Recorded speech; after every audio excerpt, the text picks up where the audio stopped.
ఎక్కడ ప్రజలు హామీలు ఎక్కడ అడుగుతారో, ఎక్కడ రోడ్ల మీదకి వచ్చి ధర్నాలు ఇస్తారో, ఎక్కడ కాంగ్రెస్ పార్టీ కార్యకర్తను అడ్డుకుంటారనే భయం ఇవాళ రోజు రోజుకు రేవంత్ రెడ్డికి ఎక్కువైపోయి, ఇవాళ గతంలో మా ప్రభుత్వం కేసీఆర్ గారు ముఖ్యమంత్రిగా ఉన్న సందర్భంలో తీసుకున్న నిర్ణయాల మీదనే ఎంతసేపు అవన్నీ తన ఖాతాలో వేసుకునే ఒక ప్రయత్నాన్ని రేవంత్ రెడ్డి గారు మొదలుపెట్టారు.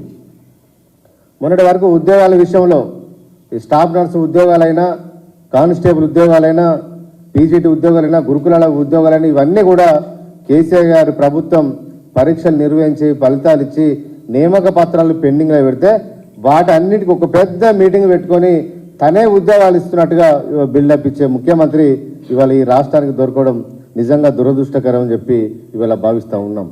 ఇక ఉద్యోగాల విషయంలో అదే కథ. ఇవాళ కొత్త కూడా కేసీఆర్ గారు ప్రభుత్వం ఈ హైదరాబాద్ సిటీలో రోజు రోజుకు ట్రాఫిక్ పెరుగుతూ ఉంది, జనాభా పెరుగుతున్నది. కాబట్టి దీనికి అనుకూలంగా రోడ్లను డెవలప్మెంట్ చేయాలనే ఉద్దేశంతో స్ట్రాటజిక్ రోడ్ డెవలప్మెంట్ అనే ఒక ప్రాజెక్టును ఏర్పాటు చేసి హైదరాబాద్ నగరంలో చుట్టుపక్కల ఎక్కడ ట్రాఫిక్ జామ్ కాకుండా ఇవాళ అండర్ పాస్లు కానీ, ఫ్లైఓవర్లు కానీ ఇలాంటి ప్రాజెక్టు కేసీఆర్ గారు ముఖ్యమంత్రి అయిన తర్వాత, కేటీఆర్ గారు మున్సిపల్ అడ్మినిస్ట్రేషన్ శాఖ మంత్రిగా అయిపోయిన తర్వాత ఇవాళ చాలా అభివృద్ధి కార్యక్రమాలు రోడ్ డెవలప్మెంట్ విషయంలో ఇవాళ హైదరాబాద్లో చాలా జరుగుతూ ఉన్నాయి. అందులో భాగంగానే ఇక్కడ జూబ్లీ బస్టాండ్ నుంచి, ప్యారడైజ్ నుంచి షామీర్పేట ఔటర్ రింగ్ రోడ్ వరకు కూడా ఒక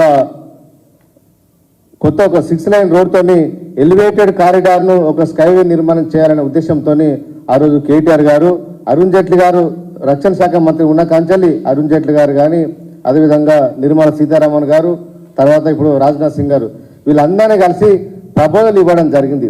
కంటోన్మెంట్ ఏరియాలో రక్షణ శాఖ భూములు ఆర్మీ ల్యాండ్స్ ఉన్నాయి కాబట్టి వీటి అనుమతి తీసుకోవాలని చెప్పి గతంలో పనిచేసిన మా మంత్రులు, ఎంపీలు వినోద్ కుమార్ గారు కానీ చాలామంది ఎంపీలు, అదేవిధంగా మా కేటీఆర్ గారి సారథ్యంలో ఢిల్లీకి వెళ్ళి అనేక సార్లు కేంద్ర ప్రభుత్వం దృష్టికి తీసుకెళ్లి ఆ ఉన్నతాధికారులతో చర్చలు జరపడం జరిగింది.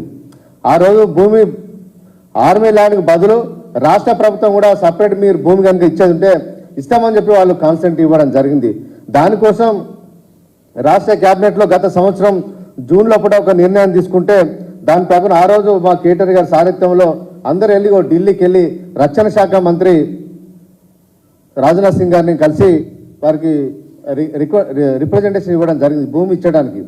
ఆ భూమి విషయాన్ని కూడా జవహర్ నగర్లో ఉన్న భూమి ఇచ్చడానికి కూడా రాష్ట్ర ప్రభుత్వం ఆ రోజు ఒప్పుకున్నది. అయినా కూడా వాళ్ళు ఫైరింగ్ రేంజ్లో ల్యాండ్ కావాలి, అక్కడ సరిపోదనే ఉద్దేశంతో ఆ రోజు ఆర్మీ అధికారులు ఆ మీటింగ్ లోపల వాళ్ళు కొంచెం అబ్జెక్షన్ చేస్తే, మేము వికారాబాద్లో కావాలంటే వికారాబాద్లో ఇస్తాం, వనపర్తిలో కావాలంటే వనపర్తిలో ఇస్తామని చెప్తే వాళ్ళు ఆర్మీ అధికారులు చివరికి వికారాబాద్లో తీసుకుంటానికి వాళ్ళు అంగీకారం తెలిపి ఆ రోజే వాళ్ళు ఆమోదం తెలిపారు. బోర్డ్ ఆఫ్ ఆఫీసర్స్ మీటింగ్ లోపల దీని మీద స్పష్టమైన నిర్ణయాలు జరిగి వాళ్ళు స్పష్టంగా ఇచ్చడానికి ఆ రోజు వాళ్ళు అగ్రిమెంట్ వాళ్ళు ఒప్పుకోవడం జరిగింది.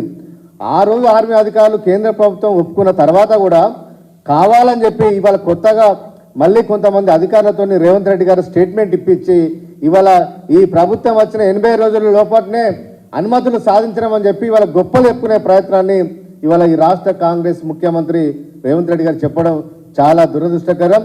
హైదరాబాద్ నగరంలో హైదరాబాద్ అభివృద్ధి కోసం కేటీఆర్ గారు, కేసీఆర్ గారు ఎంత నిరంతరంగా అభివృద్ధి చేశారు కాబట్టి ఇవాళ సిటీ లోపల, ఇవాళ జిహెచ్ఎంసీ లోపల మాకు ఇవాళ ఎమ్మెల్యే సీట్లు గెలుచడానికి కారణం ముఖ్యమంత్రి కేసీఆర్ గారు, మంత్రిగా కేటీఆర్ గారు తీసుకున్న నిర్ణయాల వల్లనే మాకు ఎక్కువ సీట్లు ఇచ్చిన విషయం ఇవాళ రేవంత్ రెడ్డి గారు మర్చిపోతూ ఉన్నారు.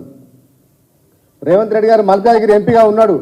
ఏ రోజు కూడా ఈ కారిడార్ సంబంధించిన భూముల విషయంలో ట్రాఫిక్ జామ్ అవుతుంది, మా మల్కాజ్గిరి పార్లమెంటు పరిధిలో ఈ ఆర్మీ కంట్రోల్మెంట్ ఉన్నది, ఈ రోడ్లకు ఈ భూమి ఇవ్వాలని చెప్పి ఏ రోజు కూడా కేంద్ర ప్రభుత్వానికి ఒక్క దరఖాస్తు ఇచ్చిన పాపాన కూడా ఈ ముఖ్యమంత్రి రేవంత్ రెడ్డి గారు ఎంపీగా పనిచేసిన 5 సంవత్సరాల కాలంలో కూడా ఏ రోజు కూడా కేంద్ర ప్రభుత్వం దృష్టికి తీసుకెళ్లిన నాయకుడు ఇవాళ మేము సాధించిన ప్రగతిని, మేము సాధించిన విజయాన్ని తన విజయంగా చెప్పుకొని ఇవాళ ఏదో గర్వపడతా ఉన్నారు. కానీ హైదరాబాద్ ప్రజలు, తెలంగాణ ప్రజలు, ఉత్తర తెలంగాణ ప్రజలు ఎవరు అమాయకులు కాదనే విషయాన్ని రేవంత్ రెడ్డి గారు గుర్తుంచుకోవాలి. నీకు చిత్తశుద్ధి ఉంటే కొత్త ప్రాజెక్టులు ఏర్పాటు చేయి.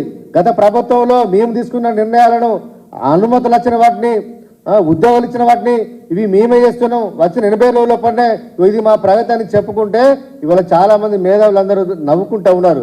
అరే రేవంత్ రెడ్డికి ఒక ప్లానింగ్ లేదు, ఒక విజన్ లేదు, ఏదో గాలిలో ముఖ్యమంత్రి ఇవాళ పరిపాలన సాగిస్తాడు తప్ప ఈ విజన్ లేని ముఖ్యమంత్రి మనకు దొరకడం చాలా దురదృష్టకరం అని చెప్పి ఇవాళ అందరూ ఇవాళ భావిస్తూ ఉన్నారు. కాబట్టి ముఖ్యమంత్రి గారు ఇప్పటికైనా నీకు తెలియకపోతే కొంతమంది మంచి టీంని పెట్టుకోండి, కొత్త ప్రాజెక్టుల గురించి అన్వేషణ చేయండి. అంతే తప్ప మా ప్రభుత్వం కేసీఆర్ ఇచ్చిన పథకాలనే ఇవి మేము చేసామని చెప్పుకోవడం అది కరెక్ట్ కాదు. కావాలంటే మీరు చెప్పండి, గతంలో కేసీఆర్ గారు కేటీఆర్ గారు తీసుకున్న నిర్ణయాల వల్ల కేంద్ర ప్రభుత్వం ఇవాళ మనకు తొందర అనుమతులు ఇచ్చిందని చెప్పచ్చు. అవన్నీ ఏం చెప్పకుండానే తన వాటాలో వేసుకోవడం అనేది సరైన పద్ధతి కాదని చెప్పి ఇవాళ ముఖ్యమంత్రి గారిని ఇవాళ మేము కోరుతా ఉన్నాం. కాబట్టి ఏదైనా మంది పిల్లలు మా పిల్లలను చెప్పుకునే ఈ పద్ధతి కరెక్ట్ కాదని చెప్పి ఇవాళ రేవంత్ రెడ్డి గారికి ఇవాళ మేము ఇతో పలుకుతా ఉన్నాం. ఇవాళ వికారాబాద్లో ఫైరింగ్ రేంజ్లో మాకు ల్యాండ్ కావాలంటే రాష్ట్ర ప్రభుత్వం ఇచ్చడానికి ఇన్ ప్రిన్సిపల్గా ఒప్పుకోవడం జరిగింది. కేంద్ర ప్రభుత్వం కూడా డిఫెన్స్ వాళ్ళని ఒప్పుకున్నారు వికారాబాద్లో మాకు కరెక్ట్ ఉండని చెప్పి.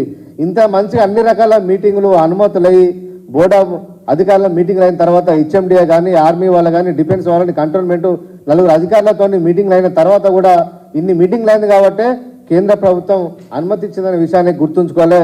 ఈ 80 రోజుల లోపల ఎవరు కూడా ఇలాంటి పని చేయలేరు. ఇవాళ చేసామని చెప్పుకోవడం సిగ్గుచేటని చెప్పి ఇవాళ తెలియజేస్తా ఉన్నా. ఇక దానికి సంబంధించిన ఒక వీడియో కూడా గతంలో మీడియాలో కూడా వచ్చింది. ఎందుకంటే ఈయన చేయని దాన్ని చెప్పుకోవడం రేవంత్ రెడ్డికి అలవాటు అయిపోయింది కాబట్టి రాష్ట్ర ప్రజలకు అదేవిధంగా మేధావులకు కూడా మరొకసారి గుర్తు చేయాలని చెప్పి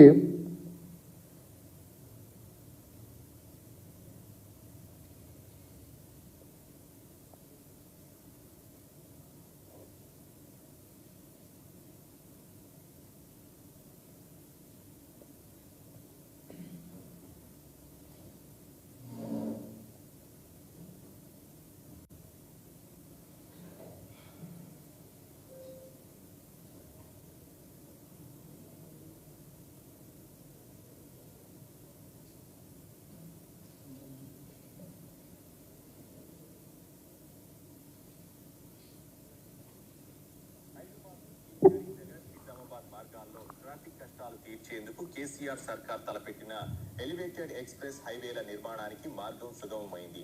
నిజామాబాద్ వెళ్లే దారిలో సికింద్రాబాద్ చౌరస్తా నుంచి బోయినపల్లి వరకు, కరీంనగర్ వెళ్లే దారిలో శామీర్పేట వరకు రక్షణ శాఖకు సంబంధించిన భూములు 100 ఎకరాల వరకు ఉండగా వాటిని ఇచ్చేందుకు రక్షణ శాఖ అంగీకారం తెలిపింది.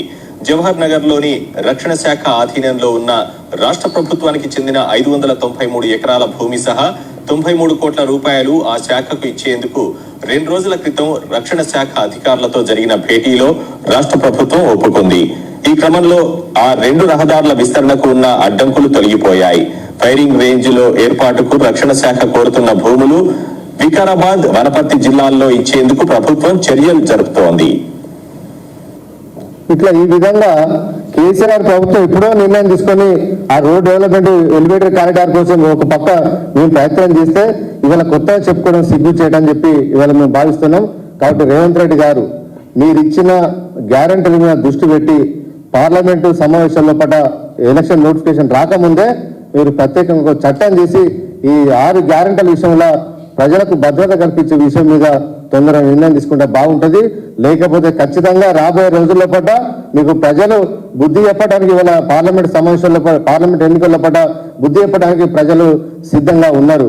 వీటి మీద దృష్టి పెట్టు, కొత్త ఉద్యోగాల కల్పన కోసం అధికారులతో రివ్యూ మీటింగ్ పెట్టు, కొత్త వాటి మీద అన్వేషణ చేయాలి తప్ప పాత వాటి మీద దృష్టి పెట్టి ఎంతసేపు కేసీఆర్ గారి ప్రభుత్వాన్ని గతంలో చేసిన అభివృద్ధి పనుల మీద విచారణ అంటూ కాలయాపన చేసే ఒక ప్రయత్నం చేస్తే తెలంగాణ ప్రజలు ఎవరు అమాయకులు కాదు.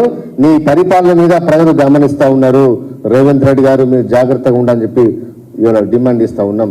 కొత్త పథకాలు తీసుకురాని తప్ప పాత పథకాల పేరు మీద అవినీతి జరిగిందని చెప్పి ఒక కాలయాపన పేరు మీద విజిలెన్స్ కమిటీల పేరు విన్నే ఇవాళ అధికారులందరినీ రాష్ట్ర స్థాయి నుంచి మొదలుకుంటే మండల స్థాయి వరకు కూడా ఏసీల సీసీ రోడ్ల మీద కూడా విజిలెన్స్ కమిటీ అని చెప్పి ఇవాళ అధికారులు సతాయిస్తా ఉన్నారు. అభివృద్ధి మొత్తం ఆపుతా ఉన్నారు. ఒక కన్ఫ్యూజన్ క్రియేట్ ఇస్తా ఉన్నారు. ఎందుకంటే 6 గ్యారంటీలు మర్పించే క్రమంలో కూడా ఇవాళ విజిలెన్స్ కమిటీల మీద ఇవాళ ఈ ప్రభుత్వం దృష్టి పెట్టింది కాబట్టి ఈ విధానం సరైన కాదు. అభివృద్ధి మీద దృష్టి పెట్టండి. ఎక్కడైనా మీకు ప్రజల నుంచి ఫిర్యాదులు వస్తే అక్రమాలు జరిగినట్టుగా అవినీతి జరిగినట్టుగా ఎక్కడైనా ప్రత్యక్షంగా ఫిర్యాదులు వస్తే వాటి మీద విచారణ చేసే అధికారం గల ప్రభుత్వం అనుకుంటది. దాని మీద దృష్టి పెట్టకుండా ఇంతసేపు చిన్న నుంచి గ్రామ స్థాయి నుంచి మొదలుకుంటే రాష్ట్ర స్థాయి వరకు కూడా విజిలెన్స్ కమిటీల పేరు మీద కాలయాపన చేయాలని చూస్తే మాత్రం ప్రజలు ఖచ్చితంగా మీకు బుద్ధి చెప్తారు. రాబోయే పార్లమెంట్ ఎన్నికల లోపల కాంగ్రెస్ ప్రభుత్వ పని విధానం మీద ఈ యొక్క రిఫరెండంగా ఇవాళ ప్రజలు భావిస్తున్నారని చెప్పి ఇవాళ మేము భావిస్తూ ఉన్నాం.